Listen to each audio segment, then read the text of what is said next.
Alright,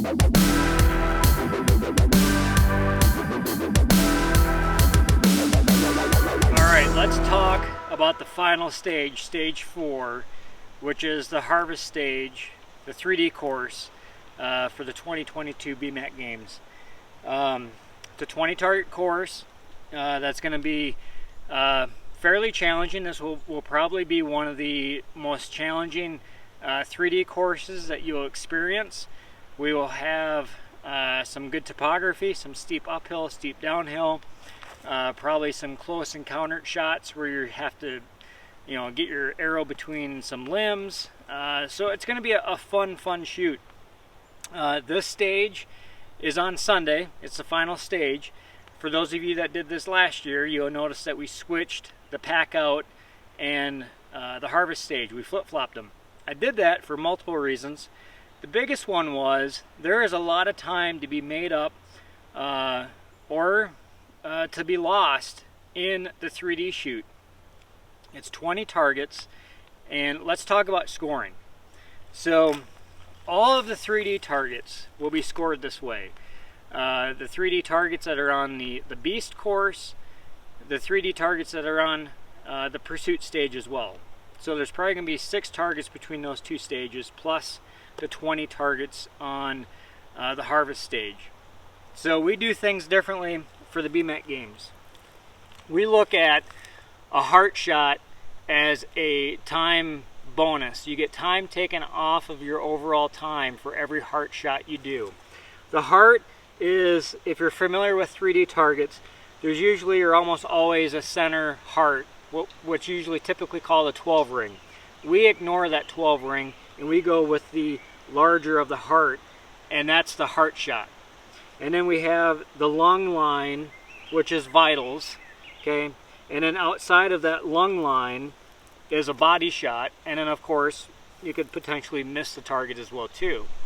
So if you shoot a heart, you get 2 minutes taken off of your time. It's a bonus. So think about that. We have 20 targets on the harvest stage, so that's potentially 40 minutes taken off of your overall time. Now, if you shoot a lung, a vital, it's a wash. You don't get any time taken off, you don't get any time added on. It's a kill shot. You made a good kill shot, a good clean kill shot. If you shoot a body, okay, anywhere on the animal, any foam, anywhere, it could be in the foot, it could be in the antler, anywhere. Okay, that's a body shot. A body shot is worth 3 minutes. You get a 3-minute penalty. So again, 20 targets. If you shoot a body on every target, that's an hour that you can get added on.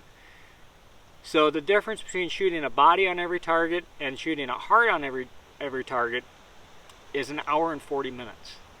There's a difference between an hour and 40 minutes.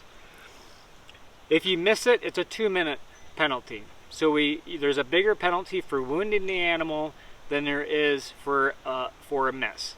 It's a clean miss. You get the carry on. In the wild, when you're hunting, if you wounded an animal, it's going to take you time to look for your arrow. It's going to take you time to look for the animal. So we give, there's a bigger penalty for wounding the animal, shooting a body, than there is a clean miss. So that's the scoring for all of the targets. So you can figure that up. We got 20 targets again on the harvest stage, probably 4 targets on the pursuit stage, and 2 targets on the beast course. So there's a lot of time to be made up and taken away by shooting. Again, this is an archery competition. It's an archery fitness competition. So if you can't shoot well, you're probably not going to do as good as you want. So that's the scoring. Equipment-wise, you're going to obviously need your bow. You're going to need arrows. I would recommend bringing as many arrows as you want. Again, on your bow and your quiver and your backpack, you can have backup ones. Or that's where you can keep all your arrows if you want. There are no hip quivers, okay? No hip quivers allowed for this competition. Your release, your optics, okay? You're going to want binoculars, you're going to want a rangefinder. If you have an equipment failure of any kind, you will be allowed 5 minutes to fix that equipment failure on the course. So, for example, D-loop brakes, something comes loose, you need to tighten a strap on your, whatever it might be. You have 5 minutes to fix it, but you have to have it there. Once you're on the course and once we start the harvest stage, nobody will be allowed to leave the course until we are done. So with that said, you might want to carry a backup release. You might want to, again, carry a lot of extra arrows. If you run out of arrows, you're not going to be allowed to go back to your vehicle to get more arrows. So carry everything that you need on that 3D course. You're going to probably want to carry water. You might even want to carry snacks. It's on Sunday morning. It's going to be very early Sunday morning, so just keep that in mind. In terms of some other rules that are kind of unique as technology has evolved in the hunting industry. There are range finding binoculars, and there's sights that are range finding sights. There will be at least 2 targets that you will not be able to use a rangefinder, that you're going to have to judge the distance from your shooting station to where the target is. That's the way it used to always be back before technology evolved to what it was. So we're going to challenge you to be able to judge that distance. If you have, and we'll cover this day of, if you do have a range finding binoculars, you won't be allowed to use those binoculars for that target. You can use somebody else in your group. If you have a range finding sight on your bow, I know all of them, the capability is to turn it off and you can still use it as a traditional sight. So it will be up to the group to hold you accountable. If you do forget to do that, you will take basically a miss on that target. So you have a 2-minute penalty for whatever reason if you forget to do that. Same with anybody else. If it's a site or a target where you have to judge the distance, where you can't use a rangefinder, and you walk up and you didn't follow the instruction at the cone, everybody will be shooting from a cone, and there'll be instructions on that cone on how to shoot that target. And if it's a no rangefinder and you walk up there and don't read it and use a rangefinder, you'll get it'll be counted as a miss for that target. We'll go over shot scenarios, and there's some challenge shots that we'll go over here momentarily. But to kind of just cover those, we'll have a 30-second hold shot. We'll have a 2 target in 15 seconds.